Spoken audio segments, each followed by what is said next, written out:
Hello everyone. SSC biology এমন একটি subject, এখানে কিছু স্ট্র্যাটেজি ফলো করলে অনেক ভালো নাম্বার পাওয়া সম্ভব। আমি তোমাদেরকে আজকে 4টি ধাপে এই সাবজেক্টে কিভাবে ভালো করবে তা নিয়ে বলবো। এসএসসি জীববিজ্ঞানে অনেকের ভীতি থাকে, কারণ এখানে অনেক কিছু মুখস্থ করতে হয় এবং চিত্র আঁকতে হয়। 90+ নাম্বার পেতে গেলে এখানে এসব বিষয়ে দক্ষতা থাকতেই হবে, একই সাথে থাকতে হবে কিছু কৌশলগত দক্ষতা। আজকে আমি 4টি ধাপে এই সাবজেক্টটিতে ভালো নাম্বার পাওয়ার বিষয়টি নিয়ে আলোচনা করব। প্রথমত এমসিকিউ, এরপর সিকিউতে কিভাবে ভালো করা যায়, এরপর সবথেকে গুরুত্বপূর্ণ বিষয় চিত্র। এই সাবজেক্টের চিত্রতে নাম্বার ভালো তুলতে পারলে সিকিউ পোর্শনে অনেক এগিয়ে থাকা যায়। এবং সবশেষে রিভিশন স্ট্র্যাটেজি, যেটা না মেনে চলতে পারলে অনেকের ভালো প্রিপারেশন থাকা সত্ত্বেও শেষে গিয়ে ভালো পারফর্ম করতে পারে না। তো ভিডিওটি শুরু করা যাক। এমসিকিউ পার্টের জন্য প্রথমত তোমাদেরকে মেইন বইয়ের উপর ভালো দক্ষতা থাকতে হবে।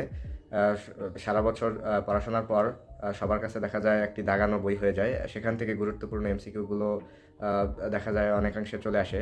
সাথে কারো যদি দাগানো না থাকে তাহলে কোনো একটি গাইড কিংবা টেস্ট পেপার থেকে বিগত বছরের কোয়েশ্চেনগুলো অ্যানালাইসিস করে সেই কোয়েশ্চেনগুলো কোথা থেকে আসছে সেগুলোকে মার্ক করে রাখতে পারো।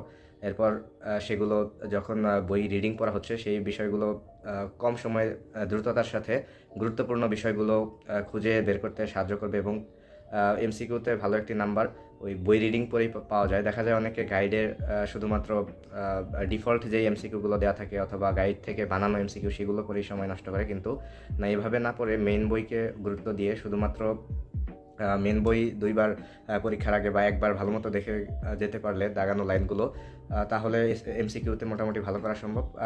কারোর যদি আগে থেকে দাগানো না থাকে তাহলে বেশ কিছু গাইডের এমসিকিউ যেগুলো গুরুত্বপূর্ণ মনে হয় এবং স্কুল এবং মডেল টেস্ট পরীক্ষায় ভুল করে আসা প্রশ্নগুলো দাগিয়ে রাখা যেতে পারে ভিন্ন একটি কালি দিয়ে। বোর্ড প্রশ্নগুলো অবশ্যই প্রথমে পড়তে হবে। সাথে রয়্যাল গাইড যদি কারোর থাকে তাহলে সেখানে দেখবে যে প্রতিটা টাইপ ভিত্তিক এমসিকিউ দেওয়াই থাকে, সেখান থেকে প্রতিটা টাইপের আওতায় এমসিকিউগুলোকে ক্যাটাগরি করতে সুবিধা হয়। সেখান থেকে যদি চাও, কারোর বই না দাগানো থাকে তাহলে সেখান থেকেও করতে পারো, এতে কম সময়ে প্রিপারেশনে হেল্প করবে। এবং বায়োলজিতে এমসিকিউ বিশেষ করে ছক, বৈশিষ্ট্য এবং উদাহরণ থেকে অনেক বেশি কোয়েশ্চেন এসে থাকে, সো এইগুলোকে বাদ দেওয়া যাবে না। এরপর যদি আমরা সৃজনশীল বা সিকিউ এর নিয়ে কথা বলি, সিকিউতে ভালো করার জন্য অবশ্যই চিত্র ভালো মতো আঁকতে হবে।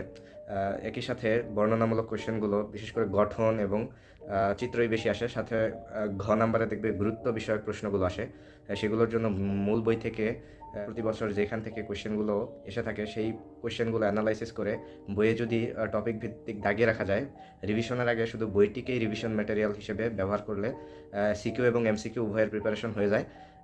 এবং সিকিউ এর জন্য দেখা যায় যে ক খ এসব কোয়েশ্চেনও অনেকে গাইড থেকে পড়ে। গাইড থেকে অবশ্যই প্রশ্ন সম্পর্কে ধারণা নেওয়া উচিত এবং কী ধরনের প্রশ্ন আসে। তোমরা জীববিজ্ঞান সাবজেক্টটিতে বিশেষ করে যদি গাইড ইউজ করো, সেখানে শুধু প্রশ্নগুলো দেখবে কী ধরনের প্রশ্ন আসে এবং পারলে বইয়ে সেটি দাগিয়ে রাখবে এবং দিন শেষে বইটিকেই একমাত্র রিভিশন ম্যাটেরিয়াল হিসেবে বানানোর চেষ্টা করো, যেখানে এমসিকিউ এবং সিকিউ একই সাথে চিত্র তো আছেই, যাতে বই ভালো মতো পড়লেই রিভিশন হয়ে যায়।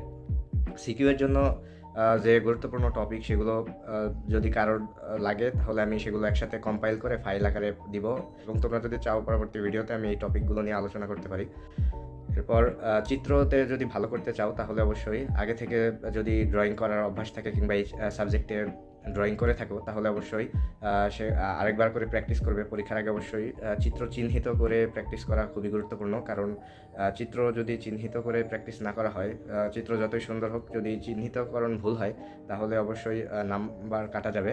এবং অনেক সময় দেখা যায় এমসিকিউতেও চিত্র দিয়ে দেয়, চিত্র থেকে চিহ্নিত করতে বলে। সিকিউতে দেখা যায় বেশ কিছু চ্যাপ্টার আছে শুধুমাত্র চিত্রের উপর নির্ভরশীল। যেমন বলা যেতে পারে পরিপাক অধ্যায়ে আমাদের পরিপাকতন্ত্রের চিত্র দিয়ে কোনো একটা অংশকে, যেমন অগ্নাশয় কিংবা পাকস্থলী, সেটাকে চিহ্নিত করে বলতে পারে যে এখানের খাদ্য পরিপাক ব্যাখ্যা করো, কীভাবে খাদ্য পরিপাক এখানে হয়। এছাড়া আরও চিত্রভিত্তিক কোয়েশ্চেন আসে, এই জন্য চিত্র অ্যাভয়েড করা যাবে না। চিত্র ভালো করার জন্য আমি একটা চ্যানেল সাজেশন দিতে পারি, যেখান থেকে আমি চিত্রগুলো দেখেছিলাম। আগে থেকেই প্র্যাকটিস করতে হবে, সাথে যদি কোনো মেন্টর বা কীভাবে আঁকতে হয় সেটা দেখতে চাও তাহলে ইউটিউবে ফিগার স্কুল লিখে সার্চ দিতে পারো। একটা খুব সুন্দর একটি চ্যানেল, খুব অল্প সময়ে কীভাবে চিত্র আঁকতে হয় বায়োলজির সেটি সম্পর্কে ধারণা পাবে আশা করি। সাথে একটি খাতা রাখতে পারো যেখানে শুধুমাত্র চিত্রগুলোই থাকবে, সেই চিত্রগুলোকে দেখলেও অনেকখানি মনে পড়ে যায়, এজন্য বায়োলজির প্রতিটি চিত্র আশা করি আলাদা রাখবে। এইভাবে তোমরা যদি সাবজেক্ট ভিত্তিক এমসিকিউ, এই জীববিজ্ঞান সাবজেক্টে বিশেষ করে এমসিকিউ, সিকিউ এবং এই চিত্র, এই তিনটা বিষয় ভালো করতে পারো, তাহলে তোমাদের নাম্বার 90 এবং 95 প্লাস আসতে পারে। এই বিষয়গুলো মাথায় রেখে পরীক্ষার হলে যাবে অবশ্যই। এবং পরীক্ষার আগে সবথেকে গুরুত্বপূর্ণ বিষয় হলো সেই সাবজেক্টটিকে ভালোভাবে রিভিশন দেওয়া। রিভিশন যদি না দিতে পারো তাহলে জীববিজ্ঞান অনেকাংশেই তথ্য নির্ভর হওয়ায় পরীক্ষার আগে আরও সায়েন্সের পরীক্ষা যেহেতু থাকে, ভুলে যাওয়ার সম্ভাবনা থাকে। এজন্য আমি এবার বলবো কিভাবে তুমি খুব সহজে এই বিষয়টি রিভিশন দিতে পারো। এসএসসি পরীক্ষায় সাধারণত প্রথমে বাংলা, ইংলিশ এইসব সাবজেক্ট শেষ হওয়ার পর সায়েন্সের সাবজেক্টগুলো শুরু হয় এবং বায়োলজিটা থাকে মাঝামাঝি বা শেষের আগের পরীক্ষাটাই দেখা যায় বেশিরভাগ বায়োলজি থাকে। অনেকের দেখা যায় বায়োলজি ভুলে যায়। এজন্য করতে হবে এসএসসি পরীক্ষা শুরুর আগে দিয়েও একবার বায়োলজি বইটা ভালো মতো পড়া থাকতে হবে, সাথে চিত্রের খাতাটা কয়েকবার দেখতে পারো। মেন বইয়ে যদি দাগানো লাইন থাকে সেগুলো এমসিকিউ হিসেবে হেল্প করবে। আর টপিক ভিত্তিক যে সাজেশন কিংবা কোন টপিক গুরুত্বপূর্ণ সেগুলো যদি বইয়ে দেখানো থাকে তো ভালো, আর না হলে কোনো মডেল টেস্ট কিংবা স্বনামধন্য কোচিংয়ের যদি কোনো টপিক ভিত্তিক সাজেশন থাকে সেগুলো দেখে বইটা রিভিশন দেওয়া যেতে পারে। আমি সিকিউ এর জন্য গুরুত্বপূর্ণ টপিকগুলো নিয়ে তোমরা যদি চাও পরবর্তীতে ভিডিও দিব, সেখানে সেই বইয়ে যদি সেগুলো দাগিয়ে রাখতে পারো, পরীক্ষার আগে মুহূর্তে যদি একদিন সময় পাওয়া যায়, দেখা যায় যে ফুল বইটা পড়তেই সময় চলে যায়। এজন্য একটা ভালো স্ট্র্যাটেজি হলো যে বইয়ের সব থেকে ছোট চ্যাপ্টারগুলোকে আগে পড়া, ছোট এবং ইম্পর্টেন্ট, যেমন জীব প্রযুক্তি, রেচন, এসব কিন্তু ছোট কিন্তু অনেক গুরুত্বপূর্ণ। একটা সিকিউ থাকবেই, 8টা সিকিউয়ের মধ্যে কিন্তু 12 থেকে 14টা অধ্যায় আছে বইয়ে। সেই বইয়ের কিন্তু সবগুলো অধ্যায় থেকে সিকিউ দেওয়া চাইলেও সম্ভব না।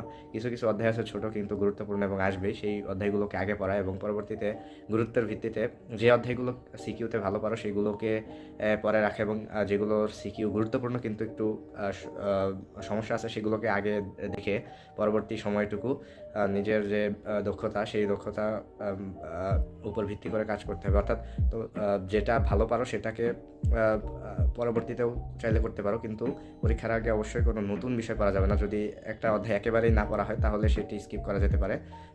এবং দেখা যায় যে যেগুলো অধ্যায় ভালো পারো সেগুলো অধ্যায় থেকে যদি সিকিউ এবং এমসিকিউ এর জন্য ভালো মতো অল্প সময়ে রিভিশন দিয়ে ফেলো, তাহলে দেখা যাবে বাকি অধ্যায়গুলো রিভিশন দেওয়ার জন্য সময় থাকছে। সেই সময়টুকুতে আশা করি যে এমসিকিউ তো স্কিপ করা যায় না, সিকিউ তো স্কিপ করা যায়, সেজন্য একটু হলেও চোখ বুলিয়ে নেওয়া দরকার। এভাবে দেখা যায় যে প্রতিটি চ্যাপ্টার না করা গেলেও 7 থেকে 8টি চ্যাপ্টার আছে যেগুলো খুবই গুরুত্বপূর্ণ এবং কোয়েশ্চেন এসেই থাকে, সেখান থেকে আনসার করতে হয় 5টি। সো তুমি যদি স্কিপ করো তাহলেও ভালো করা সম্ভব সিকিউ অপশনে, এবং এমসিকিউতে যদি ভালো করতে চাও অবশ্যই মেন বই পড়তে হবে।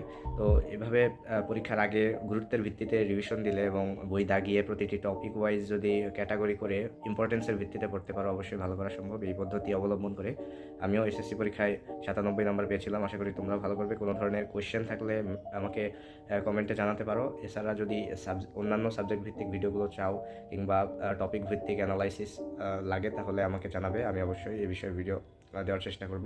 ধন্যবাদ তোমাদেরকে।